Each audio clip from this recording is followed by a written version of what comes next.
Take a moment to pause in the quiet hush of a fading afternoon, where the distant hum of city life softens like a whisper carried on the wind, and gently place your hand over your chest. Do you feel it?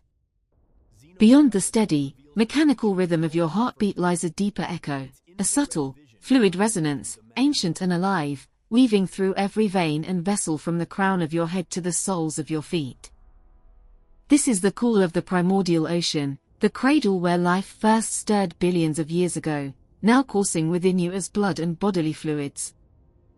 We pride ourselves as masters of the land, striding across continents with firm steps and erecting towering structures of concrete and steel, yet the raw truth pulses beneath our skin. We are essentially ambulatory oceans, miniature seas encased in cellular membranes, carrying the salty legacy of the deep blue across the world. When you peer into a single drop of blood under a microscope, you are not merely observing a biological fluid, you are gazing upon a living geological archive. The chemical makeup of human blood plasma bears a striking resemblance to the composition of ancient seawater, from the era when single-celled organisms embarked on their grand evolutionary voyage. Elements like sodium, potassium, chloride, and magnesium, vital minerals sustaining your existence at this very instant, are inheritances from a time when our distant ancestors drifted amid primeval coral reefs. Each of the trillions of cells composing your body functions as a tiny island, adrift in a saline internal sea, nourished by ceaseless currents of blood that never rest. We have never truly abandoned the ocean, we have simply evolved the sophistication to transport it ashore, enclosing it in a self-contained system and safeguarding it with unwavering vigilance. Yet, the tragedy of modern humanity resides in a profound biological paradox. While our physical forms still operate in harmony with the tides, the lunar cycles, and the unhurried rhythms of nature, our minds and daily lives are ensnared in the frantic whirl of the industrial and digital age. This ancient flow within our veins is being tainted, not solely by tangible chemicals, but by an invisible toxin far more insidious: desynchronization. Envision the water in your body as a serene river meandering toward the vast sea, suddenly obstructed by countless dams, rerouted into rigid pipes, and compelled to surge according to the stark dictates of a ticking clock.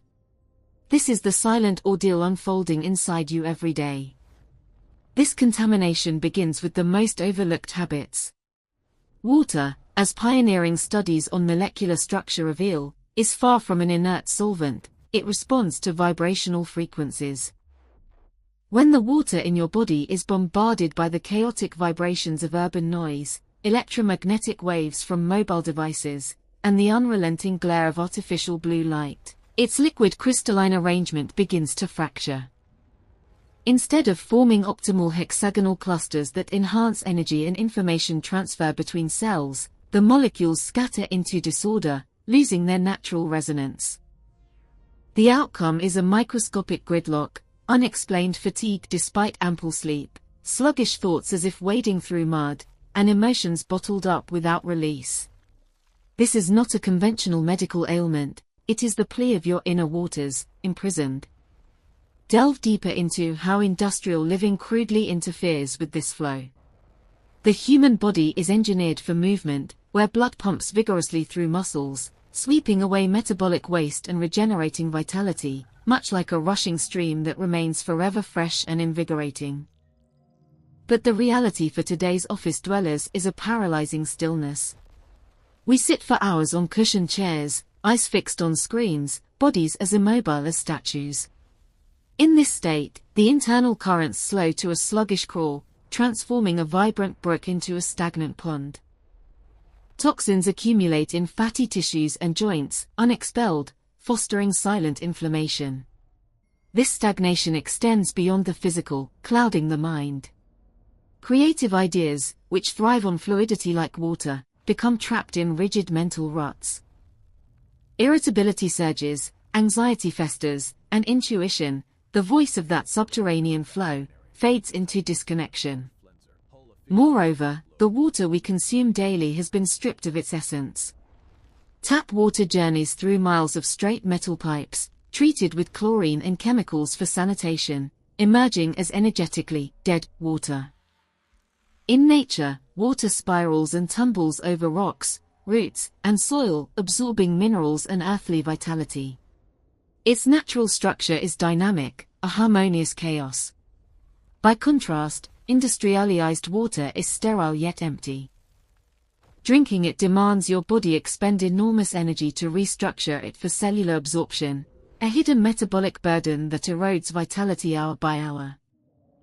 We hydrate abundantly, yet our cells thirst, receiving not the informational blueprint of life but a soulless chemical formula of hydrogen bonded to oxygen. The rift between humans and water manifests in our forgotten attunement to personal cycles. Tides rise and fall under the moon's pull, and since we are mostly water, we too feel this cosmic gravity. Before electric lights, humans aligned with sunlight and lunar phases. Women, bearers of new life, sense this bond most acutely through menstrual cycles. Today, artificial illumination blurs day from night, forging an eternal daytime.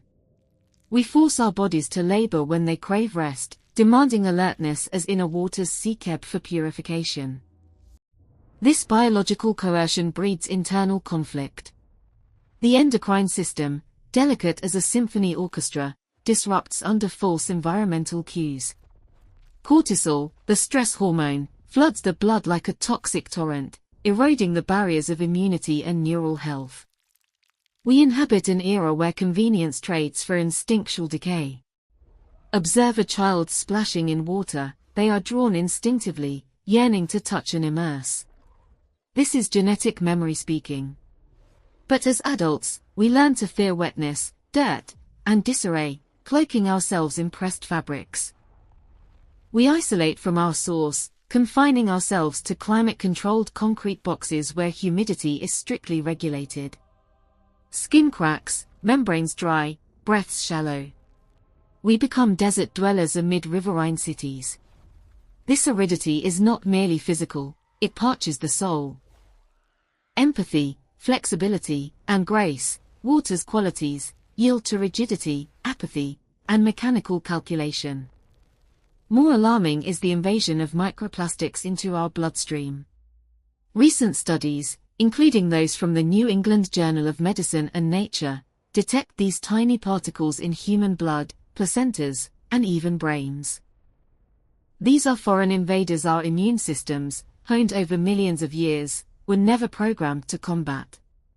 They drift in our blood rivers, causing microscopic blockages, triggering chronic inflammation, and disrupting hormonal signals. We are literally becoming plastic people, as synthetic byproducts of petroleum civilization merge with and supplant natural biology. The once vivid red blood, pheromone of oxygen and nutrients, now hauls fragments of bottles, bags, and synthetic fibers. This insidious encroachment turns our pristine internal environment into a miniaturized industrial waste site. But the narrative extends beyond material pollution to the loss of rhythm. Water in nature never flows linearly, it meanders in curves. Blood mirrors this, swirling in complex vortices at arterial junctions and heart chambers. These spirals generate energy, propelling blood farther with less cardiac effort. Yet, modern pressures, deadlines, debts, ambitions, social media comparisons, induce perpetual tension, constricting vessels. When arteries narrow and harden from stress, the flow loses its natural whirl, becoming turbulent and energy draining. The heart labors doubly to push through these stiff conduits. Elevated blood pressure is not just a metric, it gauges our body's resistance to an unnatural existence.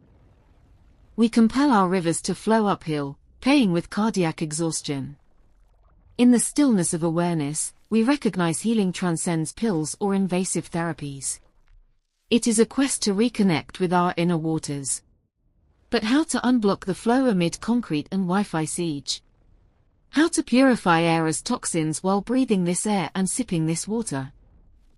The answer lies not in fleeing to remote mountains or forests, but in rekindling kinship with our body amid chaos. We are not machines needing maintenance, but ecosystems requiring nurture. Like aquatic habitats, balance hinges on circulation, renewal, and self-cleansing. As you stare at a glowing phone screen in the dead of night, recall how that light deceives your pineal gland, halting melatonin production, the hormone governing sleep and recovery. When your chest tightens from a midnight work message, understand your blood compresses, altering viscosity and thickening under duress. This insight is liberation's dawn. We cannot instantly reshape the outer world, but we can alter how our inner waters respond.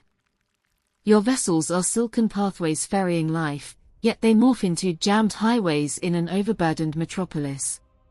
This congestion evokes what Eastern medicine terms chi stagnation and blood stasis. Energy halts, birthing masses, pains, and organ decline. Deeper still, it severs our bond with the cosmos. We grow isolated, adrift, depressed, having lost resonance with Earth's vibrational frequency. Earth pulses with an electromagnetic heartbeat, the Schumann resonance, and for eons, human brains and hearts oscillated in sync. Now, artificial electromagnetic fog obscures that signal, leaving us as orchestra members without a conductor, playing discordant notes in cacophony. Truthfully, we harbor a dying ocean within. If this internal sea perishes, terrestrial life in this body withers. Yet despair not, for water possesses miraculous self-healing and regeneration if granted space for stillness and settling. What follows is learning to steward our bodily waters wisely, filtering modernity's impurities and restoring the sacred flow long neglected. To grasp this healing mechanism, we must confront a revelation modern science has tentatively unveiled in recent decades. Water is no inert liquid. Water holds memory. The bloodstream surging through you does more than transport oxygen and nutrients. It acts as a vast liquid tape recorder, archiving every vibration, emotion, and environmental influence you encounter. Picture water's molecular framework as flexible liquid crystals, capable of rearranging geometric patterns to imprint surrounding information. When anger flares, anxiety grips from performance pressures, or your body is enveloped in Wi-Fi waves and smartphone's blue glow, water's crystalline matrix in blood and cells warps into chaotic, fractured forms. Conversely, frequencies of gratitude, serenity, and natural sounds align molecules into exquisite, stable hexagonal motifs brimming with energy. The crux is that industrial living bombards this tape in your blood with harmful data at alarming speeds. We ingest water, erased of memory, piped through pressurized metal conduits and sterilized harshly. Chemically, it remains hydrogen bonded to oxygen, but energetically, it is dead water. It lacks natural hexagonal structure, impeding deep cellular penetration for toxin flushing. When this lifeless fluid merges with your blood, it fails to awaken inner vitality, merely sustaining bare biological function.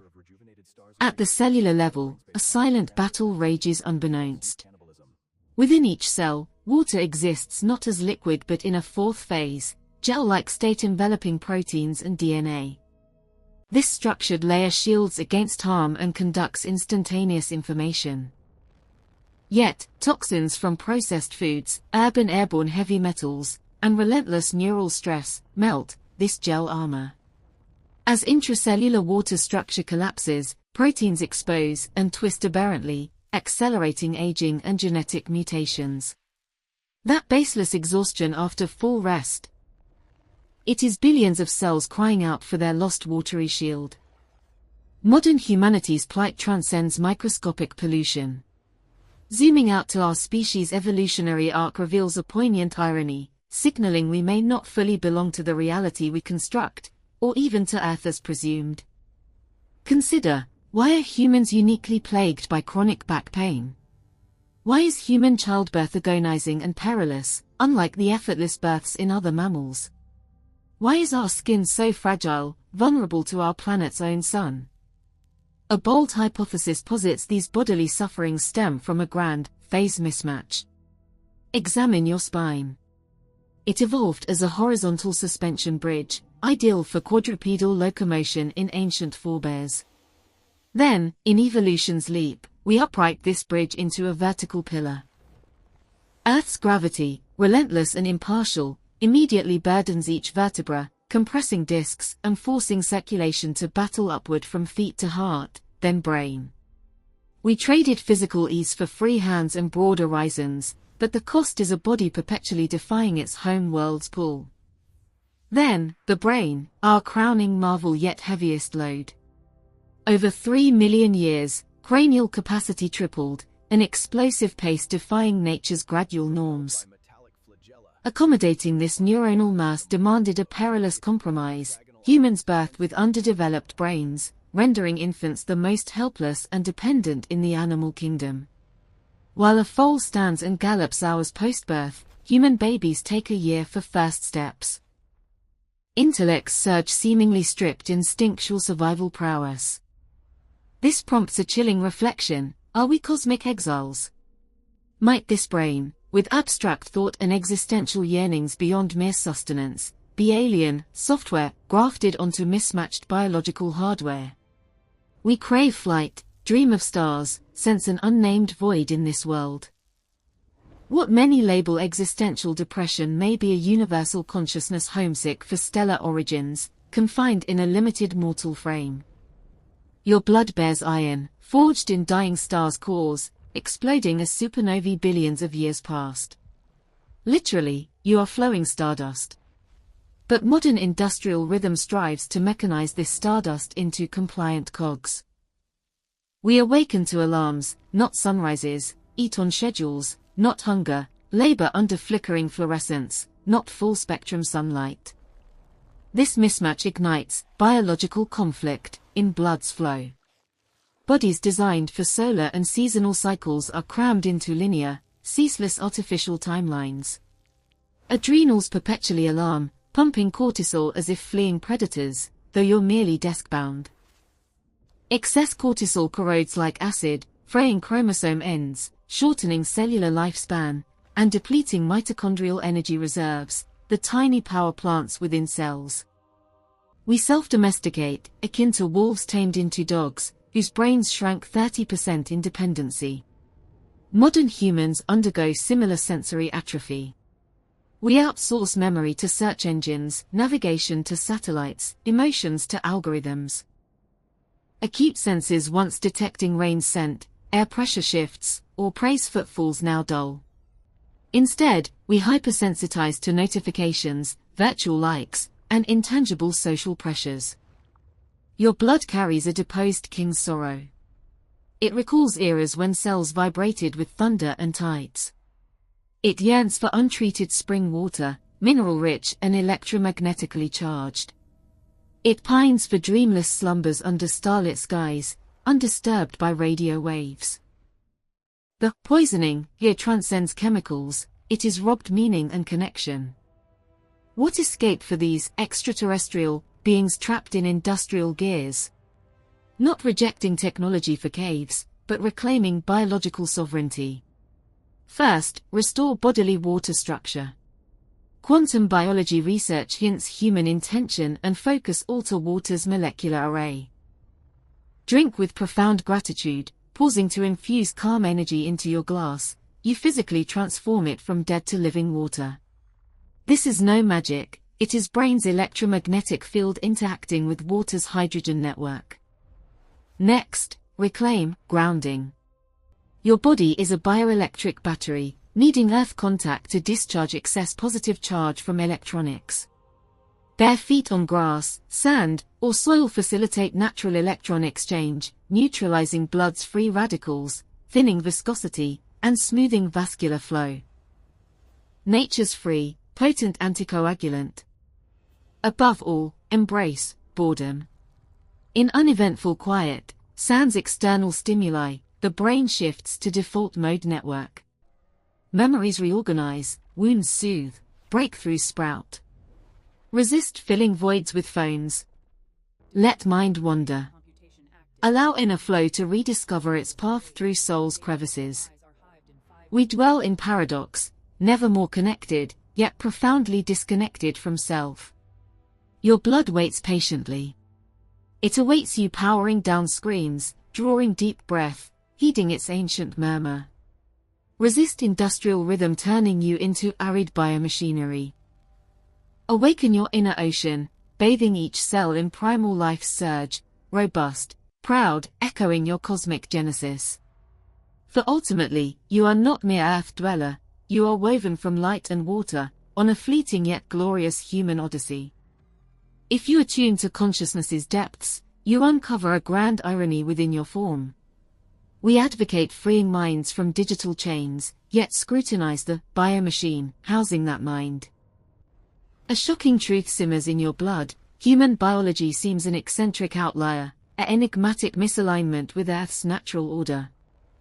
Behold your brain, that wrinkled mass processing these words. Over 3 million years, from Australopithecus as modest 500 milliliters, it ballooned to 1,300 milliliters in modern humans, a tripling, a evolutionary sprint flouting usual gradualism. No species pays such steep price for intellect. The toll? Agonizing, hazardous births. Per the obstetrical dilemma hypothesis, accommodating this oversized brain enlarged infant heads beyond maternal pelvises. Historically, 15% of mothers perished birthing new life. Why prioritize cognition risking extinction? Whales and African elephants boast superior neuron counts yet rely on brawn. We, physically frail, funnel survival energy into a cranial, micro-universe. This fuels speculation: was their intervention beyond mere natural selection sculpting us? Unabated, consider your spine now. Bipedalism revolutionized, freeing hands for tools and civilization. But the bargain? Forced defiance of gravity. 80% of adults face back pain, knee degeneration past 60, and pelvic distortions compressing organs. Versus quadrupeds, our locomotion efficiency lags 70%. We sacrificed speed and stability for savanna vistas, now exacerbated by screen-slumped lifestyles. We resemble a stellar system unbalanced by a rogue planet, teetering between aspiration and reality's weight. And your bare skin. Amid furred, scaled, armored fauna, humans emerge naked and delicate. Fur loss, starting 1,200,000 years ago, exposed ancestors to ice age chills and UV scorch. Compensation, 600 sweat glands per square centimeter, enabling endurance running via superior cooling. Yet, this thermal mismatch baffles peak cooling adaptation amid planetary freeze. Like a supernova flaring in a cooling cosmos. Even language, humanity's boast, harbors risks. Larynx descent enables complex sounds, weaving epics and affections, but proximates airway and esophagus. Annually, over 120,000 choke fatally on food, for speech's sake. We alone risk death by dining. Grammar and syntax erupted like a cognitive Big Bang, sans clear primate transitions. These anomalies paint suspicion: humans as evolutionary aliens, a cosmic singularity. Panspermia posits life seeded via meteorites. Ancient astronaut theories suggest extraterrestrial genome tweaks. Genetic studies uncover ghost ancestors, unknown branches hybridizing, leaving cryptic DNA. We may be hybrids, Earth's animal fused with stars' intellect. Consciousness could be downloaded code, brain's neural web mirroring galactic filaments, a cosmic transceiver. Your blood is no mere fluid, it streams water's memory, encoded with billions of universal years, narrating your true origins. Yet, this era's tragedy, we self-tame, blunting these legacies. Like dogs' brains 24 to 30% smaller than wolves in domestication, technology atrophies ours. Ancestral instincts, star navigation, environmental acuity, were lifelines. Now, algorithms dictate. Maps guide, engines query, AI creates. We shift from moonlit wild wolves to tech ecosystem pets. Silicon Valley architects craft digital cages, dopamine-laced swipes, barring their children entry. They know, in this free realm, your attention is gold, time mind to exhaustion. This poisoning whispers softly, lulling infinite potentials in your DNA's double helix.